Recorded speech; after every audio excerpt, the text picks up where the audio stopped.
لله نحمده ونستعينه ونستغفره ونؤمن به ونتوكل عليه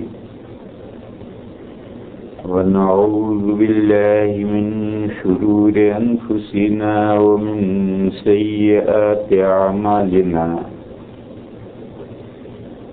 من يهده الله فلا مضل له ومن يضلله فلا هادي له وأشهد أن لا إله إلا الله وحده لا شريك له وأشهد أن سيدنا ومولانا وحبيبنا وشفيعنا محمدا عبده ورسوله أرسله إلى الناس كافة بشيرا ونذيرا وداعيا إلى الله بإذنه وسراجا منيرا صلى الله تعالى عليه وعلى آله وصحبه وبارك وسلم تسليما كثيرا كثيرا وبعد فأعوذ بالله من الشيطان الرجيم وما كان لبشر أن يكلمه الله إلا وحيا أو من وراء حجاب أو يرسل رسولا فيوحي بإذنه ما يشاء إنه علي حكيم وكذلك أوحينا إليك روحا من أمرنا ما كنت تدري ما الكتاب ولا الإيمان ولكن جعلناه نورا نهدي به من نشاء من عبادنا وإنك لتهدي إلى صراط مستقيم صراط الله الذي له ما في السماوات وما في الأرض ألا إلى الله تصير الأمور صدق الله مولانا العظيم.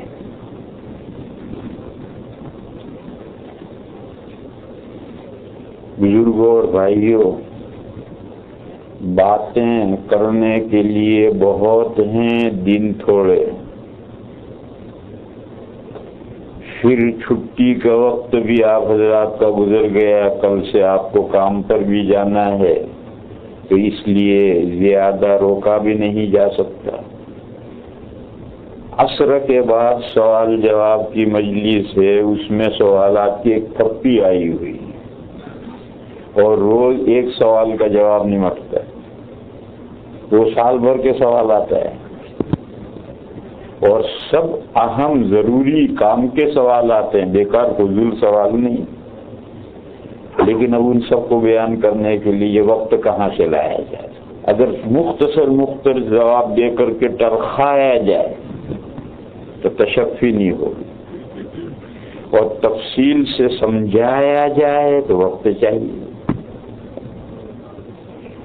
اسی طریقے پر آج ظہر سے پہلے خواتین میں ایک بیان تھا میرا، اس میں ایک مسئلہ ضمناً آیا تھا. وہ بہت اہم مسئلہ ہے، اس کو سمجھنا، کیونکہ اس میں مس انڈرسٹینڈنگ پائی جاتی. اس مجلس میں میرے خیال سے خواتین بھی اتنی نہیں تھی جتنی اب اس وقت اس مجلس میں ہوں گی، اور مرد تو تھے ہی نہیں، اور اصل تو مسائل مردوں کو سمجھنا ہے، وہی تو خواتین کو سمجھائیں گے. تو کل میں نے تمہید میں ایک مسئلہ بیان کیا تھا، آج بھی تمہید میں ایک مسئلہ سنو، پھر اس کے بعد میں جو اصل ٹاپک ہے اس پر گفتگو شروع کریں گے. تمہید میں ایک الگ سے مسئلہ سمجھو. ایک آیت پاک سورۃ النور میں، سورۃ النور 18ویں پارے میں، اور ایک آیت پاک سورۃ الاحزاب میں سورۃ الاحزاب 22ویں پارے میں لوگوں کو یہ غلط فہمی ہو گئی ہے کہ یہ سورۃ النور میں جو آیت ہے یہی حجاب کی آیت ہے، اس کے علاوہ قرآن میں کوئی اور جگہ حجاب کی کوئی آیت نہیں، یہی حجاب کی آیت ہے۔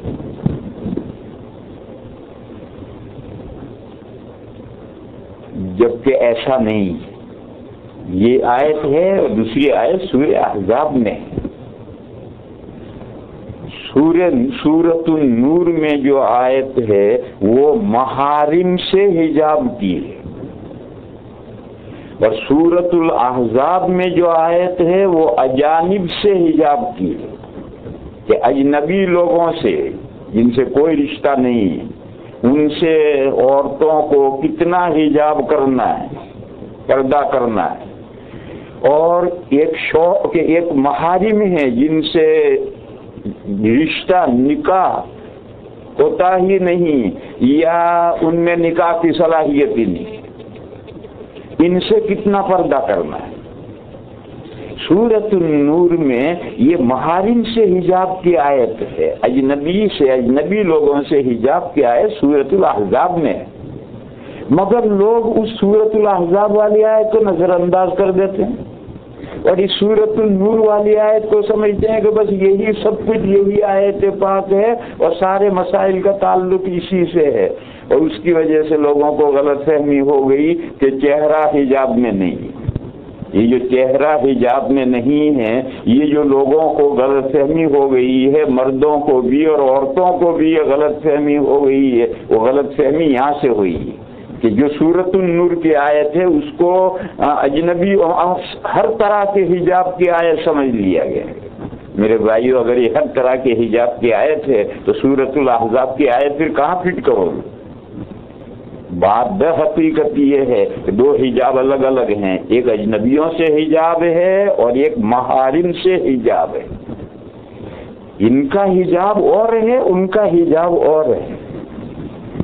یہ خواتین کے بیان میں نے 2-3 منٹ میں یہ بات بیان کی تھی، پھر خیال آیا کہ یہ تو اتنی بات کافی نہیں ہے، نہ بیچاری عورتیں اس کو سمجھیں گی اور مردوں کے سامنے تو یہ بات آئی نہیں،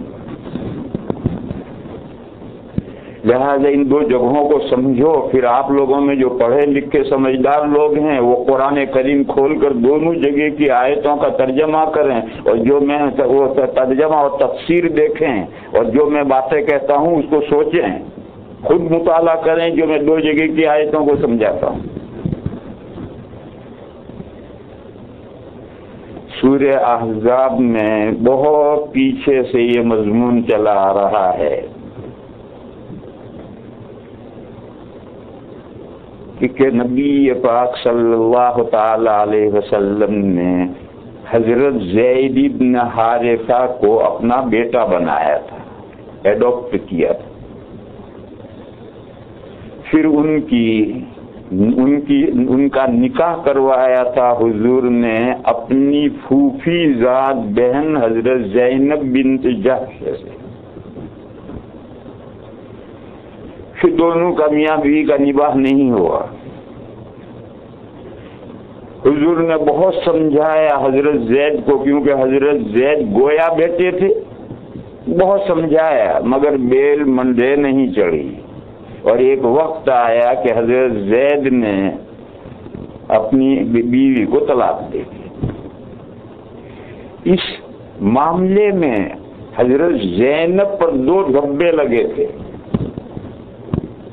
ایک دھبا تو یہ لگا تھا کہ حضرت زید جن کو حضور نے بیٹا بنایا تھا یہ کبھی غلام رہے تھے اور غلامی میں سے آزاد ہوئے تھے۔ اب حضرت زینب حضور کی پھوپھی زاد بہن ہیں، قریش خاندان کی ہیں جو عرب کا سب سے اونچا خاندان تھا۔ اتنے اونچے خاندان کی لڑکی ایک ایسے آدمی کے نکاح میں دی گئی جو کبھی غلام رہ چکا ہے اور غلامی میں سے آزاد ہوا ہے۔ وہ شروع میں تیار نہیں تھی، ان کے بھائی عبداللہ ابن جحش بھی تیار نہیں تھے، مگر قرآن کریم کی آیت نازل ہوئی وَمَا كَانَ لِمُؤْمِنٍ وَلَا مُؤْمِنَةٍ إِذَا قَضَى اللَّهُ وَرَسُولُهُ أَمْرًا أَن يَكُونَ لَهُمُ الْخِيَرَةُ مِنْ أَمْرِهِمْ۔ یہ کہا کہ اگر کسی مرد کے لیے اور کسی مومن مرد کے لیے اور کسی مومن عورت کے لیے کوئی اختیار باقی رہتا ہی نہیں ہے جب اللہ اور اللہ کے رسول کوئی معاملہ طے کر دے. تو اللہ کے رسول نے یہ معاملہ طے کر دیا تھا کہ ان کا نکاح حضرت زید سے کروائیں تاکہ اونچ نیچ جو ہے یہ سب اونچ نیچ ختم ہو. جب یہ آیت نازل ہوئی تو وہ بھی تیار ہو گئی، ان کے بھائی عبداللہ ابن جحش وہ بھی تیار ہوئے اور یہ نکاح ہو گئے. مگر زبردستی کے جو نکاح ہوتے ہیں وہ ایسے ہی ہوتا ہے، وہ بیل مدے چڑھتی نہیں، بل ملے نہیں ان کے. جب جھگڑا ہو بار بار حضور سے مشورہ کرتے کہ میرا نباہ نہیں ہوگا اس بیوی سے، تو حضور کہتے کہ نباہ کر بھیا، ایک تو میری وجہ سے اس نے تیرے ساتھ نکاح منظور کیا ہے، اور اب اگر تو طلاق دے گا تو اس کو دوسرا داغ یہ لگے گا کہ لے تجھے غلام نے بھی نہیں رکھا. اگرچہ ابھی غلام نہیں ہے لیکن غلام کبھی رہ چکے ہیں، غلام سے آزاد ہوئے ہیں، تو دنیا کے لیے تجھے غلام نے بھی نہیں رکھا. تو ایک داغ تو اس پر یہ لگا تھا کہ آزاد شدہ غلام جو آزاد ہوا اس کے نکاح میں دی گئی، اور دوسرا اگر اس نے طلاق دی تو دوسرا داغ یہ لگے گا. اور جو صورتحال چل رہی تھی میاں بیوی کی، اس سے نظر یہ آ رہا تھا کہ یہ کشتی کنارے لگے گی نہیں. حضور سوچتے تھے کہ اگر خدا نہ خواستہ زید نے طلاق دے دی تو حضرت زینب کی اشک شوئی کی کیا صورت ہو سکتی ہے؟ اس کی صورت یہی ہو سکتی ہے کہ حضور ان سے نکاح کر لیں تو دونوں داغ دل جائیں گے، بلکہ اتنا عزت ان کی بڑھ جائے گی کہ دنیا میں کسی عورت کی اتنی عزت نہیں. امہات ام المومنین بن جائیں گے، حضور کے نکاح میں آئیں گی. تو حضور کے ذہن میں یہی تھا کہ اگر ایسا ہوا تو حضور ان سے نکاح کر لیں. لیکن خطرہ یہ تھا کہ جو آج نن مسلم سوسائٹی میں ایڈopشن کے سلسلے میں جو تصور ہے کہ وہ حقیقی بیٹا اور حقیقی بیٹی بن جاتی ہے، وہی تصور زمانے جاہلیے سے چلا آ رہا تھا، تو وہ واقعتاً بیٹا بن گیا اور اپنے بیٹے کی بیوی سے طلاق کے بعد یعنی بہو سے خسر نکاح نہیں کر سکتا. نکاح ہوتے ہی خسر اس کے لیے محرم ہو جاتا ہے. تو اگر وہ بیٹا طلاق بھی دے دے تو بہو سے نکاح نہیں ہو سکتا. تو حضور اگر ان سے نکاح کریں گے تو طوفان کھڑا ہوگا. چلو اپنے بہو کو اپنے گھر میں بسا لیے، یہ پروپیگنڈے کا اندیشہ تھا. خیر ایک وقت آیا کہ حضرت زید نے طلاق دے دی. وہ عدت گزاری انہوں نے. عدت گزارنے کے بعد جب عدت پوری ہوئی تو حضور کو وحی نازل ہوئی اور وحی میں آیا کہ زوجنا کہا، ہم نے آپ کا ان سے نکاح کر دیا. یہ سورہ احزاب کے شروع میں آیت آئی. اس کے بعد حضور نے منگنی بھیجی، پیغام بھیجا، باقاعدہ نکاح ہوا. وہ رخصت ہو کر حضور کے یہاں آئیں اور پھر وہ پروپیگنڈا جو دشمنان اسلام کو کرنا تھا وہ انہوں نے شروع کیا، بڑے زور سے پروپیگنڈا شروع کیا اور سورہ احزاب پوری اس پروپیگنڈے کے جواب میں نازل ہوئی. جب وہ نکاح ہو کر حضور کے یہاں آ گئیں تو دوسرے دن حضور نے ولیمہ کیا. اتنا بڑا ولیمہ حضور نے اپنی کسی بیوی صاحبہ کا نہیں کیا. ولیمے میں ایک بکری ذبح کی. اتنا بڑا ولیمہ حضور نے کسی بیوی صاحبہ کا نہیں کیا. سب سے بڑا ولیمہ حضور نے حضرت زینب کا کیا ہے، ایک بکری ذبح فرمائی. عرب میں اور ہمارے یہاں بھی ایک بکری کتنے آدمی کھائیں گے؟ ایک بکری 30 40 50 آدمی کھائیں گے. اور کتنے کھائیں گے؟ جب کھانا پک کر تیار ہوا تو حضور نے ایک صحابی سے کہا روڈ پر جا کر کھڑے ہو جاؤ اور جو گزرے اس سے کہو چل ولیمے کی دعوت. دیکھو عربوں کی سوسائٹی، ان کے پہلے سے کوئی دعوتیں نہیں دی جاتی. اور حضور نے فرمایا کہ جب 50 آدمی ہو جائیں تو چلے آئیے.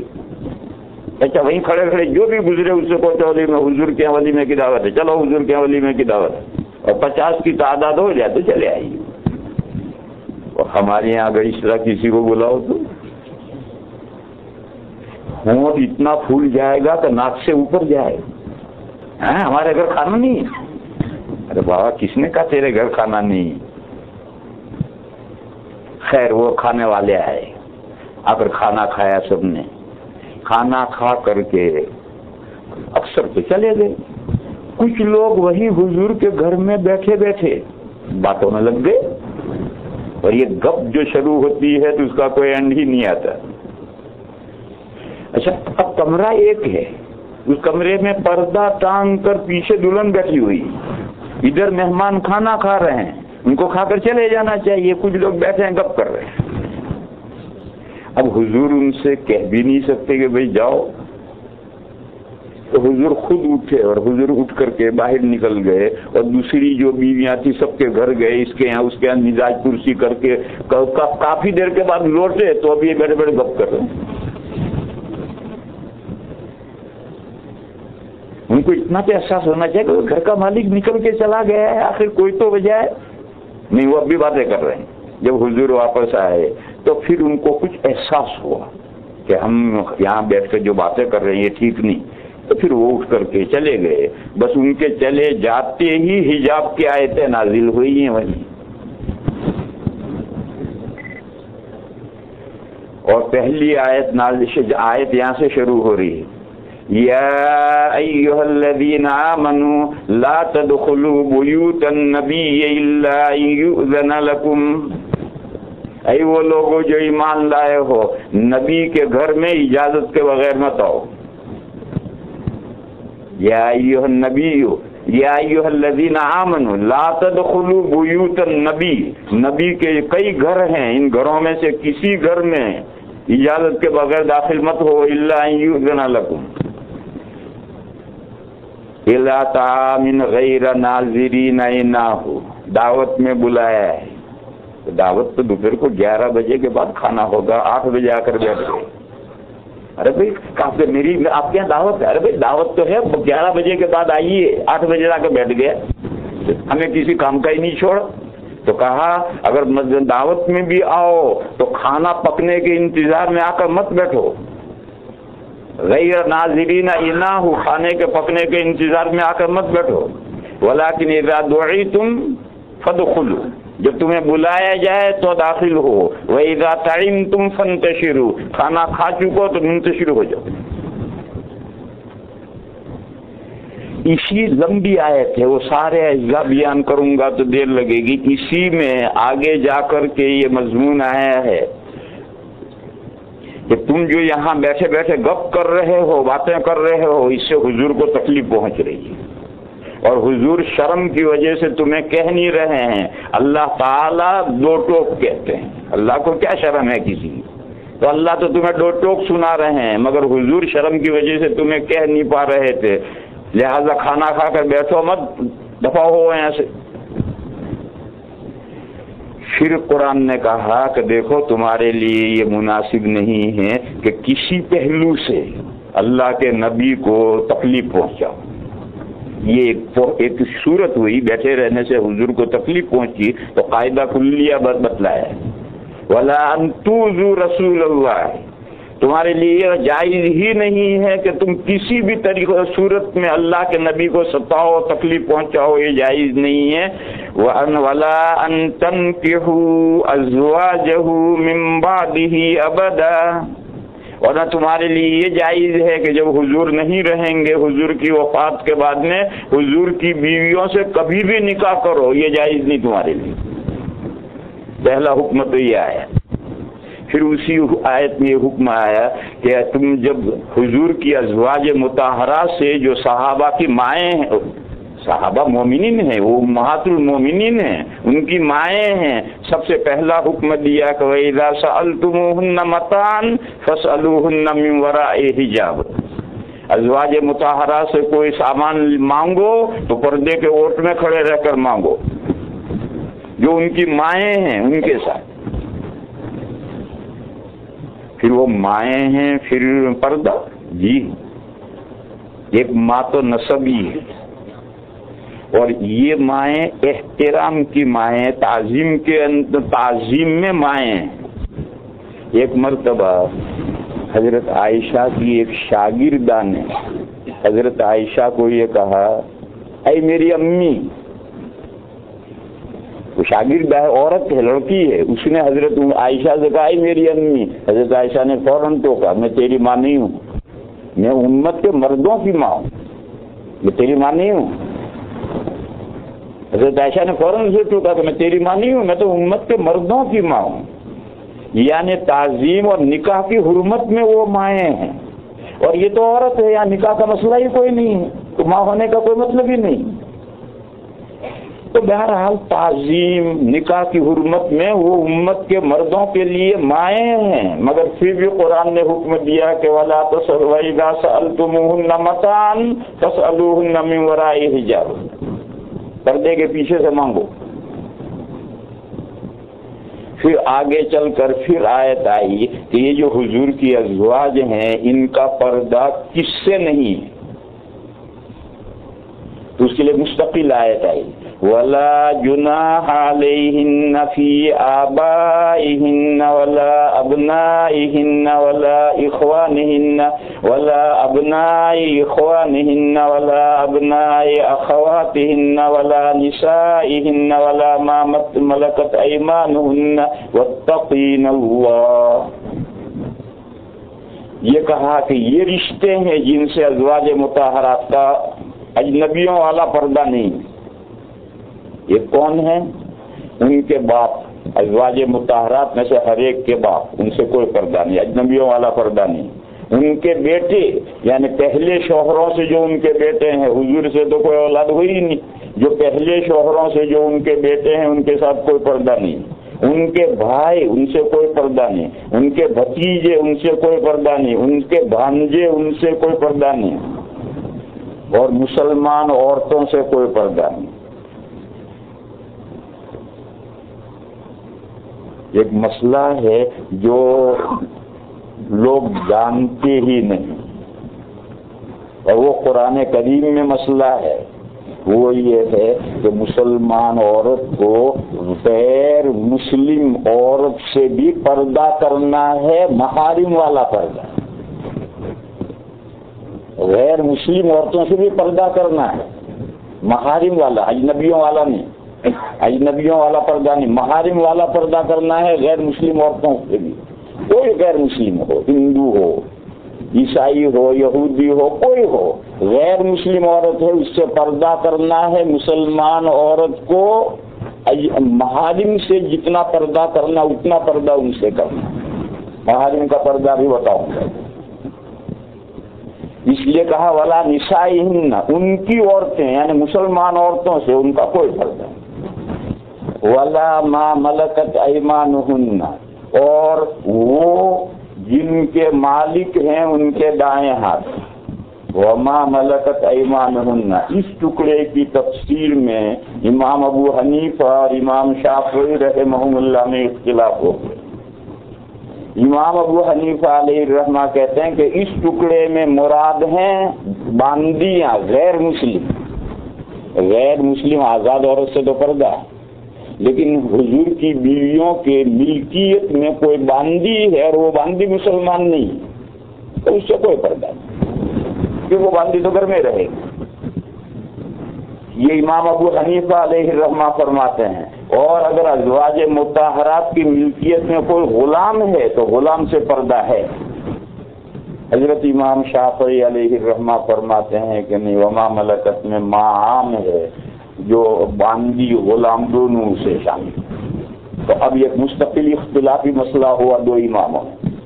اب تو غلاموں کا سلیب کا زمانہ ہی نہیں رہا، لیکن جب کہ یہ اختلافی مسئلہ تھا کہ ایک عورت ہے، اس کی ملکیت میں ایک غلام ہے، وہ اس غلام کی مالک ہے، تو اس سیٹھانی اور اس غلام کے درمیان میں پردہ ہے یا نہیں؟ امام ابو حنیفہ فرماتے ہیں، امام شافعی علیہ الرحمہ فرماتے ہیں نہیں ہے۔ اور یہ اختلاف ماں ملکت میں ماں سے کیا مراد ہے، صرف باندیاں مراد ہیں یا باندی غلام دونوں مراد ہیں؟ امام شافعی علیہ الرحمہ فرماتے ہیں باندی غلام دونوں مراد ہیں۔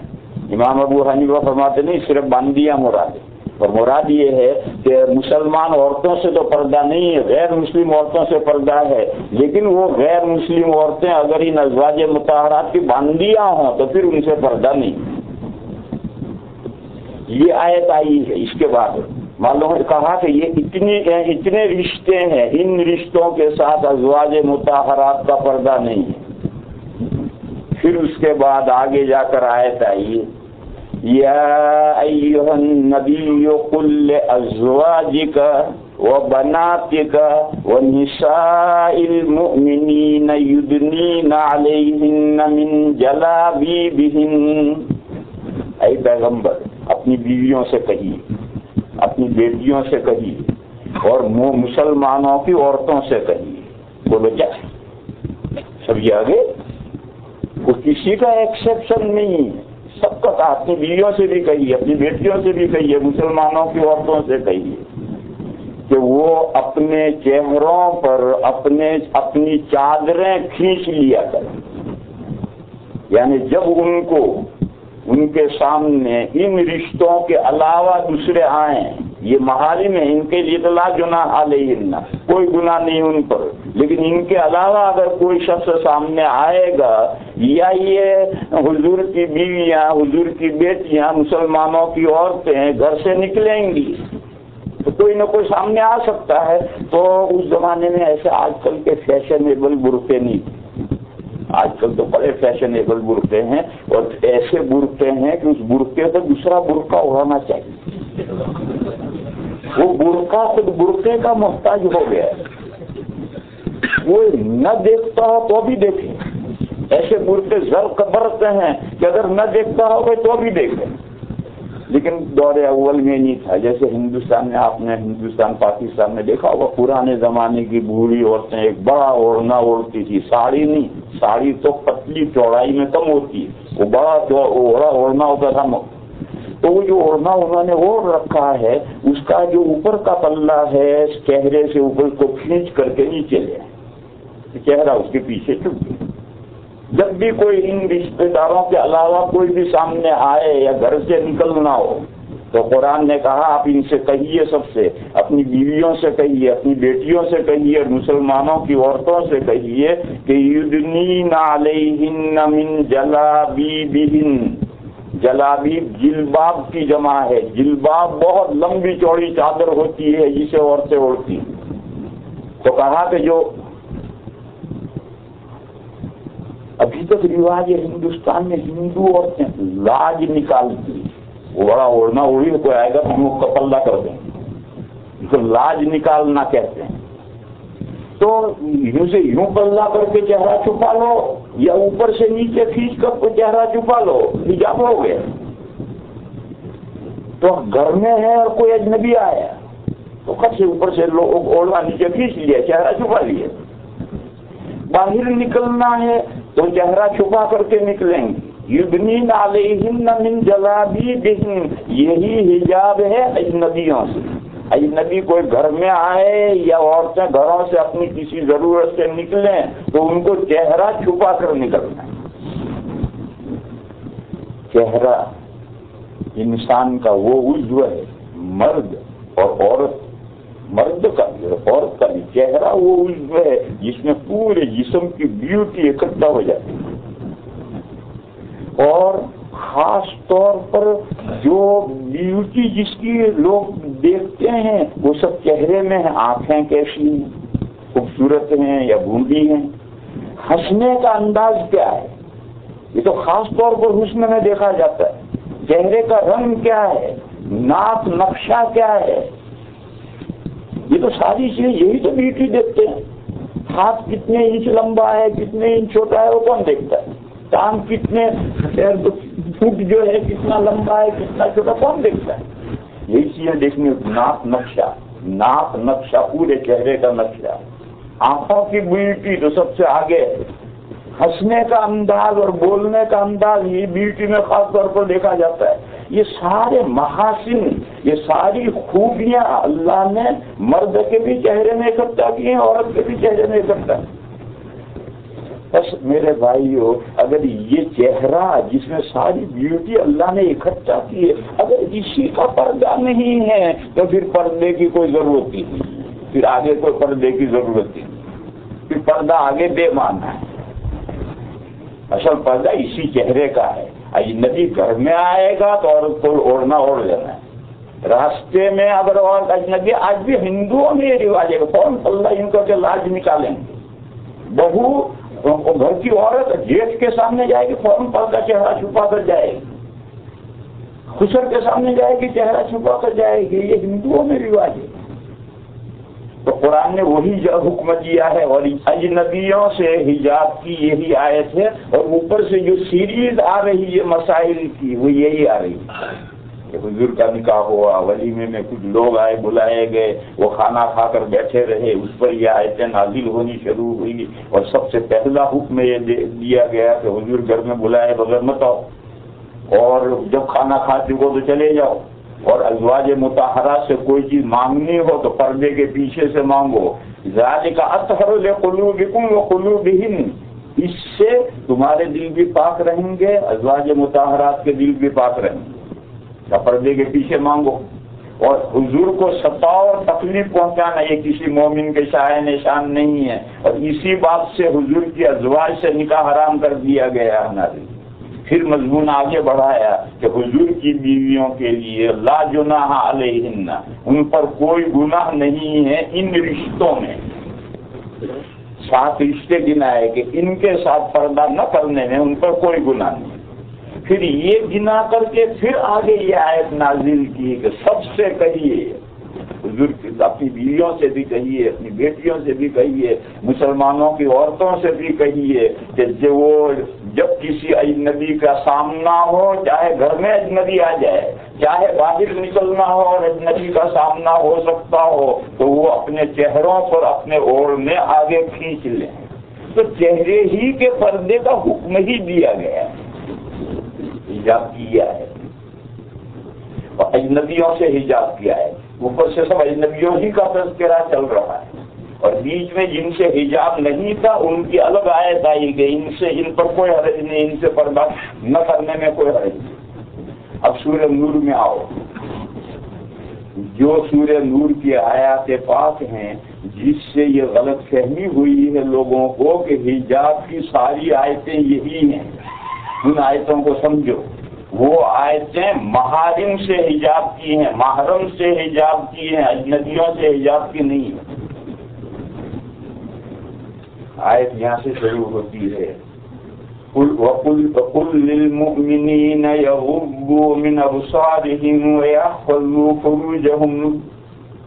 آپ مسلمان مردوں سے کہیے، ان کو حکم دیے کہ اپنی نگاہیں نیچی رکھیں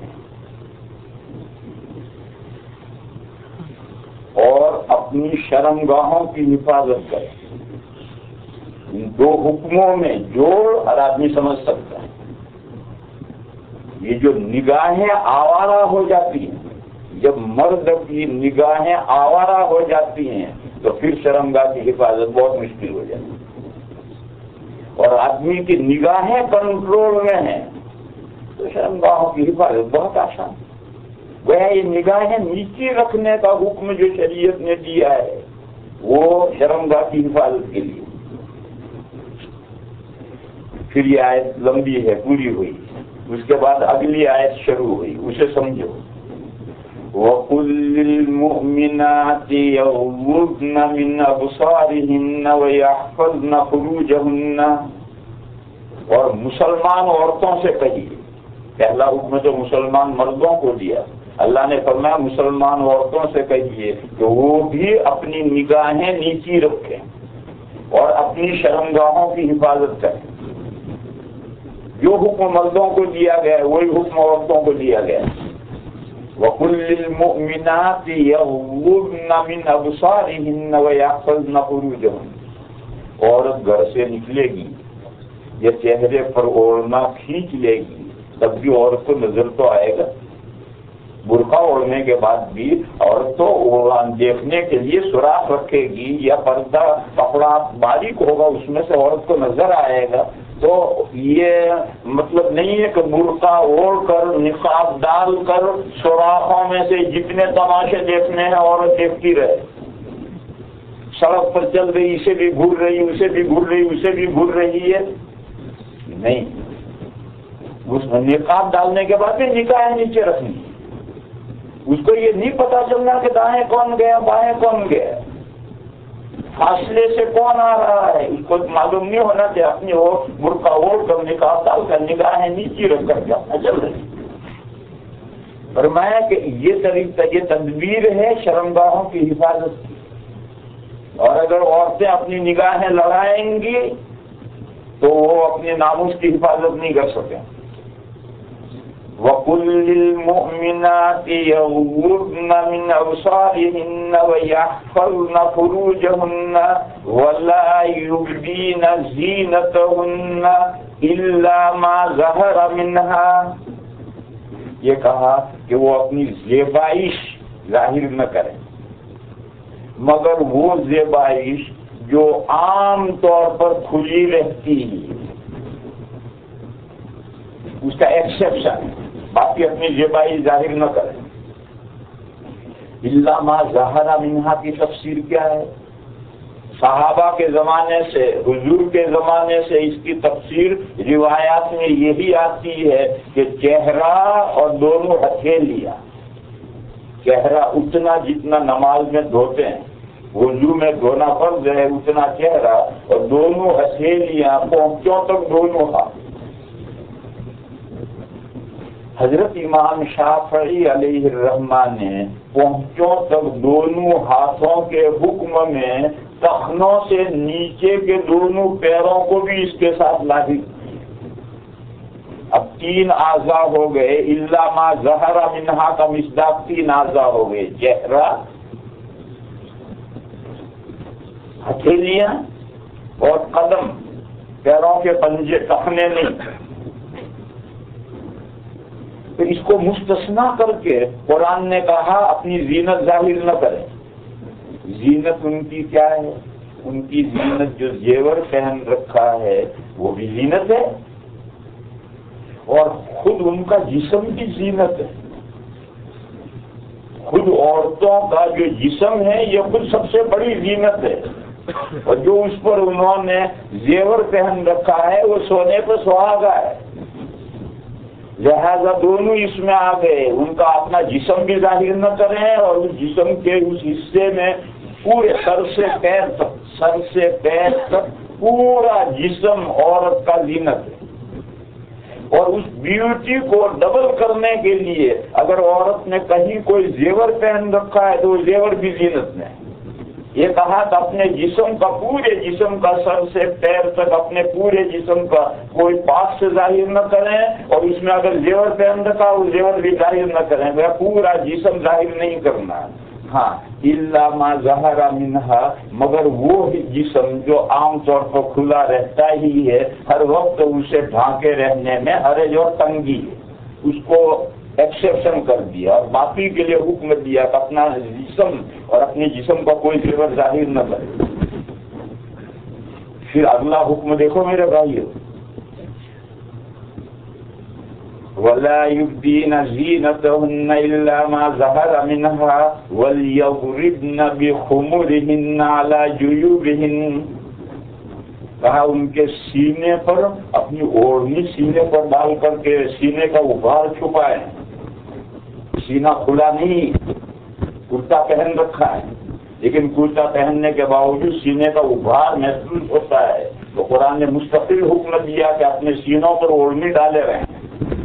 وَلْيَضْرِبْنَ بِخُمُرِهِنَّ، اور چاہیے کہ ڈالیں وہ اپنی اوڑھنیاں عَلَى جُيُوبِهِنَّ، اپنے گریبانوں پر، تاکہ سینے کا جو ان کا ابھار ہے وہ ابھار محارم کے سامنے بھی نہیں آنا چاہیے، جو محرم ہیں ان کے سامنے بھی سینے کا ابھار نہیں آنا چاہیے، سینے پر اوڑھنیاں ڈلی رہنی چاہیے۔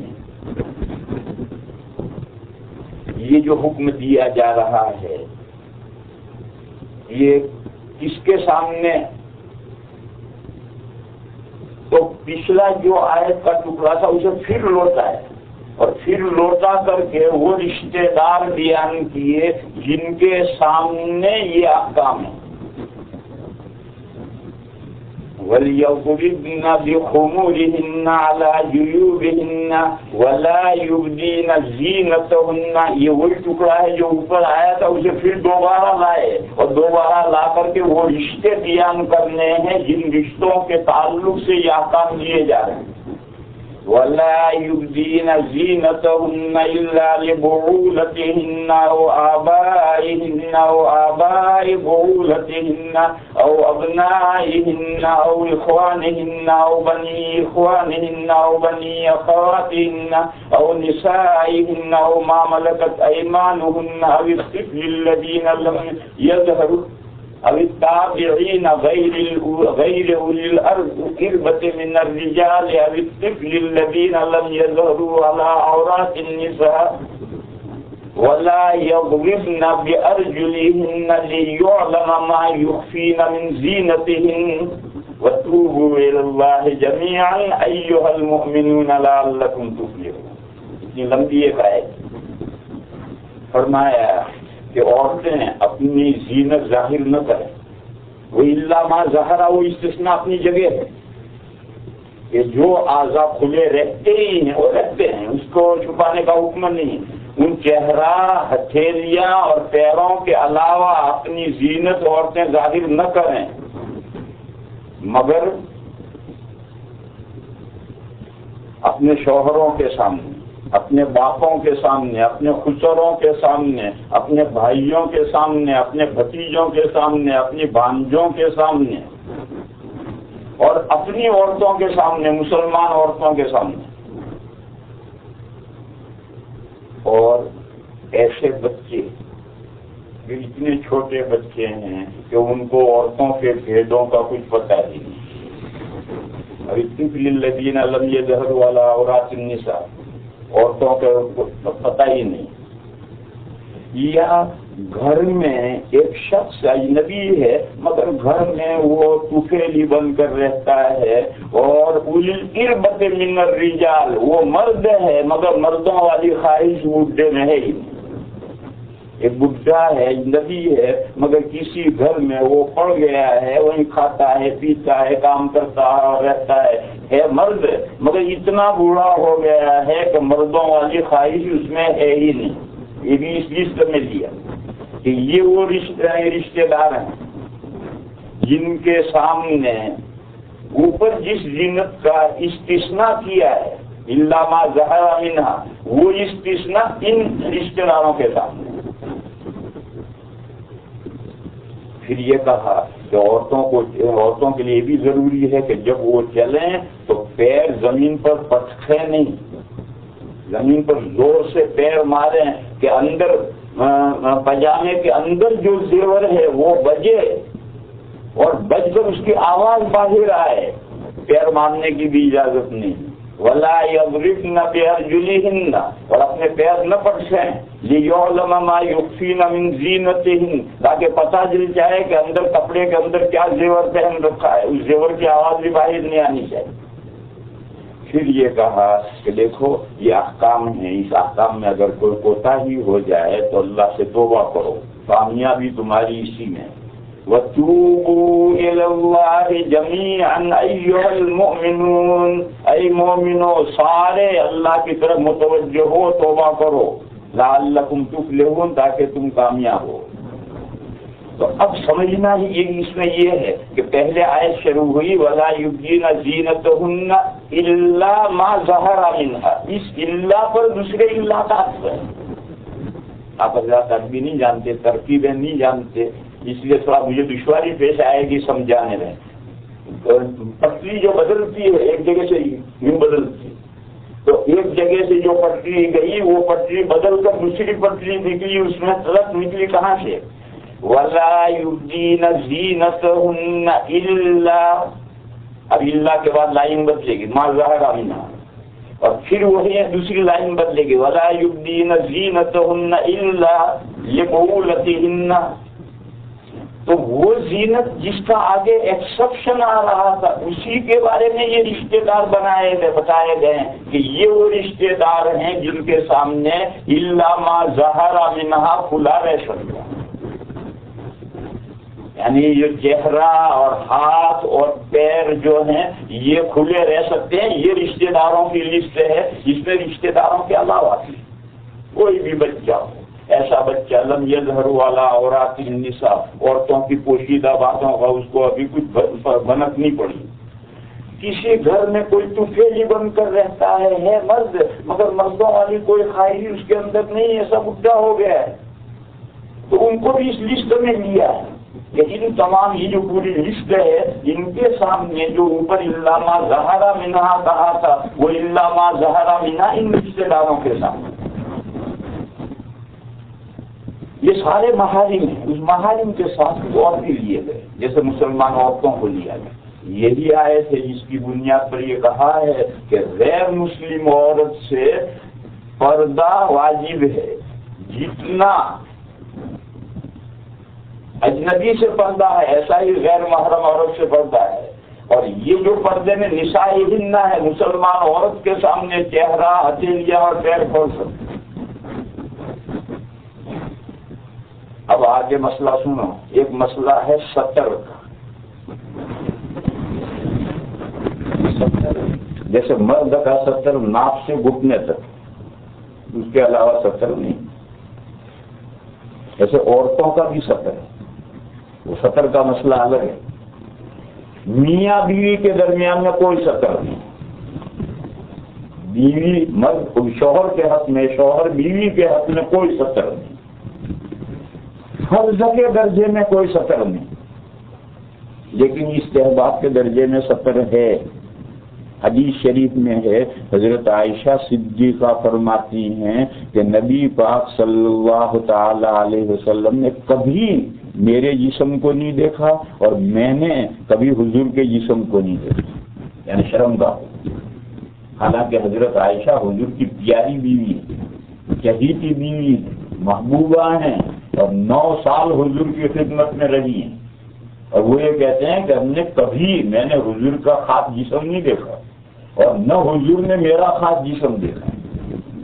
یہ حدیث شریف ہے. معلوم استحباب کے درجے میں پردہ ہے میاں بیوی کے درمیان میں، استحباب کے درجے میں، لیکن جواز کے درجے میں کوئی حجاب نہیں ہے.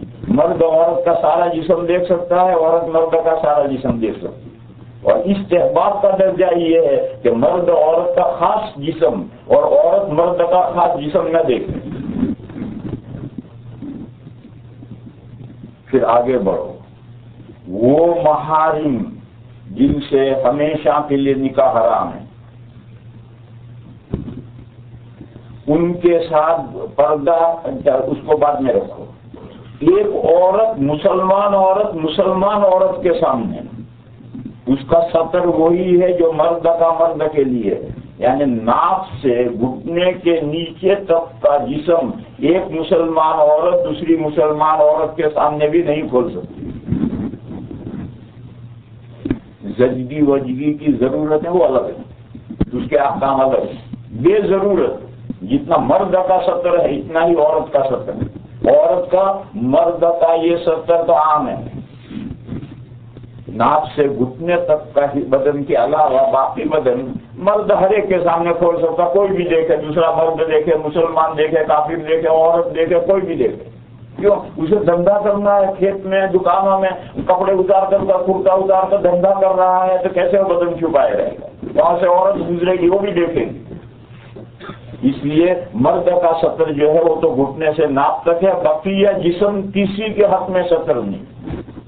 لیکن عورت کا ناف سے گھٹنے تک کا ستر یہ ستر ہے شوہر کے علاوہ ہر ایک کے حق میں، دوسری عورتوں کے حق میں. شوہر کے حق میں نہیں سر. باقی دوسری عورت کے سامنے بھی جسم کا اتنا حصہ ایک عورت بے ضرورت نہیں کھول سکتی، حرام ہے. زچگی وغیرہ کی ضرورت الگ مسئلہ. اور محرم جن سے نکاح حرام ہے یہ تو مسلمان عورتیں ہیں اور محرم جن سے ہمیشہ کے لیے نکاح حرام ہے ان کے لیے سطر ہے پیٹ اور پیٹ کے مقابل پیچھے پیٹھ اور نیچے گھٹنے کے نیچے تک اتنا جسم عورت اپنے محرم کے سامنے بھی نہیں کھول سکتی، حرام ہے۔ اپنے بیٹے کے سامنے بھی نہیں کھول سکتی، اپنے باپ کے سامنے بھی نہیں کھول سکتی، اپنے بھائی کے سامنے بھی نہیں کھول سکتی۔ گھٹنوں سے نیچے پنڈلی وغیرہ یہ کھول سکتی، اپنے محرم کے سامنے کھل سکتا ہے۔ اور سینہ اور سینے کے مقابل جو پیچھے پیٹھ ہے وہ اور اوپر سر کا حصہ یہ محرم کے سامنے کھل سکتا ہے۔ کیوں؟ گھر میں عورت کو بیٹی ہے، وہ اپنے بچے کو دودھ پلا رہی ہے تو سینہ کھول کے ہی تو دودھ پلائے گی۔ اب باپ کے سامنے اگر وہ سینہ نہیں کھول سکتی تو کیسے دودھ پلائے گی؟ گھر میں بہن ہے، وہ اپنے بچے کو دودھ پلا رہی، سینہ کھول کے ہی تو دودھ پلائے گی۔ اگر بھائی کے سامنے سینہ نہیں کھول سکتی کیسے دودھ پلائے گی؟ اس لیے سینہ کھولنے میں عورت کے لیے محرم کے سامنے بھی سینہ کھولنے میں ضرورت ہے، اس لیے سینہ سطر میں نہیں، اور جب سینہ سطر میں نہیں تو اس کے مقابل پیٹھ ہے وہ بھی سطر میں نہیں، اور پیٹ کھولنے کی کوئی ضرورت نہیں ہے۔ ابا بھائی بیٹے کے سامنے پیٹ کھولنے کی کوئی ضرورت نہیں، لہٰذا پیٹ سطر میں ہے اور پیٹ کے مقابل جو پیچھے پیٹھ ہے یہ بھی سطر میں ہے۔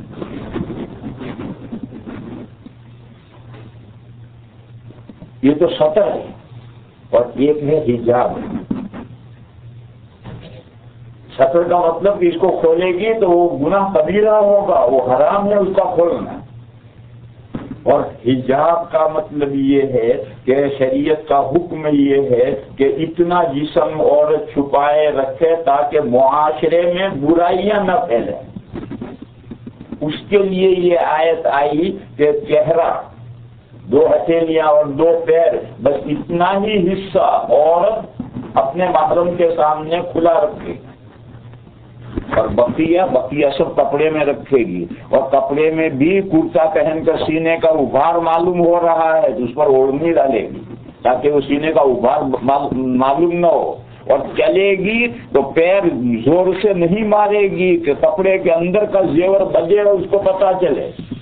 محرم کے سامنے بھی بس صرف چہرہ، 2 ہتھیلیاں، یعنی گھریلو معاشرے میں جب ہم رہتے ہیں تو ماں ہے بیٹوں کے سامنے ہر وقت کتنا جسم کھلا رکھے گی، بیٹیاں باپ کے سامنے ہر وقت کتنا جسم کھلا رکھیں گی، بہنیں بھائیوں کے سامنے کتنا جسم کھلا رکھیں گی، پھوپھیاں بھتیجوں کے سامنے کتنا، خالائیں بھانجوں کے سامنے، مسلمان عورتیں آتی جاتی ہیں ان کے سامنے، گھر میں وہاں ان کی جو باندیاں ہیں چاہے وہ مسلمان نہ ہو ان کے سامنے، گھر میں ایک سفیلی ہے، نوکر نہیں سفیلی ہے، گھر میں پڑا ہے، زندگی بھر کے لیے پڑ گیا ہے اور مردوں والی خواہش نہیں رکھتا، ان کے سامنے چہرہ، ہتھیلیاں اور پیر یہ ہر وقت کھلے رکھنے کی اجازت، اور بقیہ سارا جسم کپڑوں میں چھپا رہنا چاہیے۔ نہ صرف کپڑوں میں چھپا رہنا چاہیے، جسم کا ابھار بھی نظر نہیں آنا چاہیے، بھائی کے سامنے، بہن چچا کے سامنے، ماموں کے سامنے، ابا کے سامنے، خسر کے سامنے، خسر محرم ہے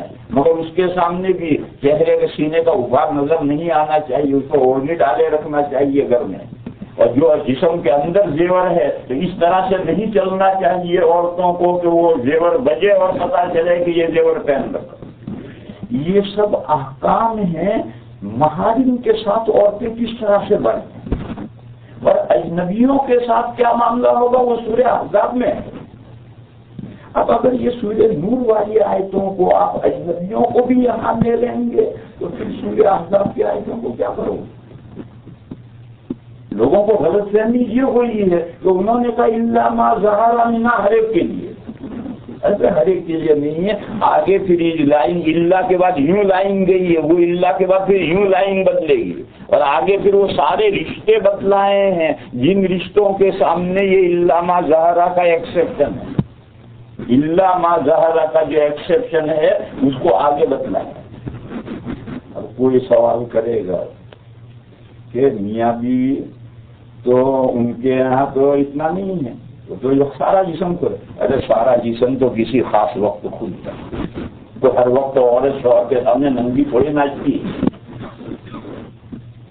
عورت اپنے میاں کے سامنے بھی جب رہے گی تو اس حالت میں رہے گی، یہ گھر کے معاشرے کا ادب ہے. مخصوص وقت ہے، اور مخصوص وقت کے احکام الگ ہیں. اس وقت کوئی پردہ نہیں ہے، لیکن اس کا یہ مطلب تھوڑی ہے کہ عورت شوہر کے سامنے آنے جنم کی گنتی ہے. عورت کو اپنے شوہر کے سامنے بھی ایسے ہی رہنا ہے. اور الحمدللہ اسلامی معاشرے میں عورتیں اپنے شوہروں کے ساتھ گھروں میں بھی ایسے ہی رہتی ہے، اور مخصوص وقت کا احکام الگ ہے. تو بہرحال یہ میں نے سمجھایا ہے کہ دیکھو یہاں سورہ نور کی آیتوں میں یہ مسئلہ زیر بحث ہے، اجنبی یہاں ہیں ہی نہیں، اور سورہ احزاب میں اجنبیوں ہی کا مسئلہ ہے، اور جن میں حرج نہیں ہے وہ آیت الگ کر دی، والا جناح علیہن کہہ کر ان کو الگ کر دیا. لہذا ان میں مس انڈرسٹینڈنگ نہیں ہونی چاہیے. بہت لوگوں کنفیوز ہیں لوگ، وہ یہ سمجھتے ہیں کہ سارے حجاب کے مسئلے سورہ نور میں ہیں. سورہ نور میں حجاب کے مسئلے نہیں ہیں. حجاب کا مسئلہ ہے، محارم سے حجاب کا مسئلہ ہے، اور سورہ احزاب میں اجانب سے حجاب کا مسئلہ ہے. تو سمجھنا چاہیے. یہ تھوڑی سی تفصیل تھی جو میں نے کہی تھی، اس کو میں نے تھوڑی بیان کر دی. اب اپنے